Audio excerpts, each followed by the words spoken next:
गुना जिले में वन भूमि पर अवैध कब्जे को लेकर बंजारा और भील समुदाय में जारी विवाद अब खूनी संघर्ष में बदल चुका है। तकरीबन एक महीने पहले फतेहगढ़ वन परिक्षेत्र के ग्राम पनहेटी में इन दोनों समुदायों के बीच जमकर विवाद और मारपीट हुई थी, जिसमें जख्मी भील समाज के एक बुजुर्ग की सोमवार रात इंदौर में मौत हो गई। इसके बाद आक्रोश भील समाज में फैल गया। आक्रोशित होकर बंजारा समाज के 12 टपरों में आग लगा दी गई। भारी नुकसान हुआ है, कई लोग बेघर हो चुके हैं। घटनाक्रम के संबंध में जानकारी सामने आई है कि पनहेटी गांव में वन भूमि पर कब्जा करने के लिए भील और बंजारा समुदाय दोनों के बीच कई महीनों से विवाद चल रहा है। 30-31 अक्टूबर को दोनों समुदाय के बीच जमकर मारपीट हुई थी। इस घटना में गल सिंह भील और कल्लू बंजारा घायल हुए थे। गल सिंह भील ने उपचार के दौरान सोमवार रात इंदौर में दम तोड़ दिया। इसकी जानकारी जैसे ही फतेहगढ़ के पनहेटी क्षेत्र में भील समुदाय को मिली, उन्होंने आक्रोशित होकर बंजारा समुदाय के रिहायशी क्षेत्र पर हमला कर दिया। प्रत्यक्षदर्शियों के मुताबिक भील समाज ने 12 घरों में आगजनी और काफ़ी देर तक तोड़फोड़ भी करते रहे। घटना के दौरान एक कार, 3 से 4 मोटरसाइकिल और भारी मात्रा में अनाज जला है। बताया जा रहा है कि आगजनी के दौरान बंजारा समाज के लोग खेतों में मजदूरी के लिए गए हुए थे, इसलिए कोई जनहानि नहीं हुई। विवाद गहराने की जानकारी मिलने पर गुना बमोरी एसडीएम शिवानी पांडे, एसडीओपी विवेक अस्थाना सहित वन विभाग के कई अधिकारी मौके पर पहुंचे और संघर्ष को टालने के मकसद से पीड़ित परिवारों को आश्रय मुहैया कराया है। एसडीएम ने खाद्य विभाग को निर्देश दिए हैं कि वो आगजनी प्रभावित परिवारों को अनाज उपलब्ध कराए।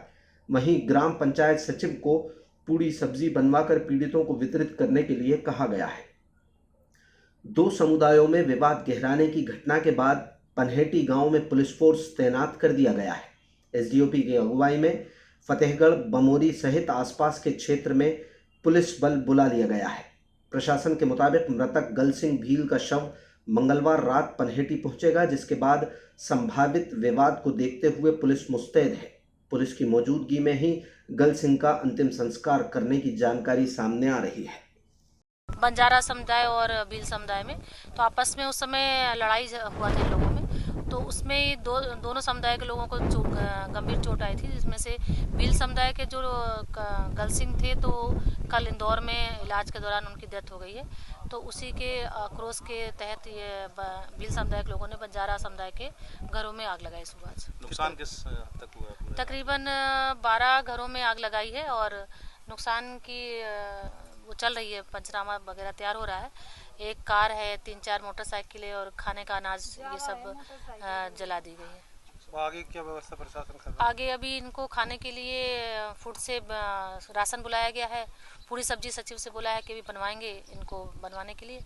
अगर किसी के घर में रहने के लिए जगह नहीं तो पन्नी जो दी जाती है वो भी दी जाएगी, ऐसी व्यवस्था है। और बाकी रात में उसकी डेड बॉडी आएगी, उसके लिए सुरक्षा व्यवस्था यहाँ के लिए लगाई जाएगी। आरोपी जो पक्ष है पूरे में जो काउंटर किया गया, कितने लोगों को इसमें बनाया गया आरोपी और कितनी गिरफ्तारी बॉन्ड ओवर किसी को किया गया? नहीं, इन पर प्रतिबंधात्मक कार्रवाई तो चूंकि ज़मीन विवाद था पहले ही की जा चुकी थी, उसके बावजूद भी 1 नवंबर को इन दोनों पक्षों में, जैसा मैडम ने बताया, फॉरेस्ट की ज़मीन को लेकर के, कब्जे को लेकर के विवाद हुआ था और दोनों पक्ष के लोग घायल हुए थे, जिसमें कि एक का इलाज भोपाल चल रहा था और एक का इंदौर। तो भील समाज के जो गल सिंह बिलाल हैं उनकी गई रात मृत्यु हो गई है और उसी से समाज के लोग आक्रोशित होकर आज सुबह करीब 9-10 बजे इन्होंने बंजारा समाज के कुछ घरों में आगजनी करी है और कुछ में तोड़फोड़ करी है। और यहाँ पर एक कार है, पुरानी गाड़ी है 800, ट्रैक्टर ट्राली के टायरों में आग लगा दी है और कुछ मोटरसाइकिलों में आगजनी की है। तो फॉरेस्ट की ज़मीन को लेकर यहाँ पर रेगुलर विवाद होते रहते हैं, ये फॉरेस्ट की मामला है? हाँ, ये भी फॉरेस्ट की ज़मीन को लेकर के ये विवाद है और इनका मामला कोर्ट में भी चला गया था। अच्छा, इसके अलावा सर अभी आरोपी जो ऐसा बताया जा रहा है कि पुलिस पे भी तीर कमान उन्होंने चलाए हैं, मतलब कैसे आरोपी गिरफ्तार किया भी नहीं, क्या चिन्हित हो गए? नहीं, अभी आरोपियों की गिरफ्तारी तो नहीं हुई है, लेकिन ऐसी अभी कोई बात अभी सामने नहीं आई है कि पुलिस पे कोई हमला जैसी कोई बात हो, वो अभी सामने नहीं आई है। तो आरोपी अभी इसमें कोई गिरफ्तार नहीं? अभी चूँकि प्रकरण पंजीबद्ध होगा, उसकी विवेचना होगी, इसके बाद प्रकरण में आरोपियों की गिरफ्तारी होगी। कितने लोग थे करीब? ये 30-40 लोग बताए जा रहे हैं।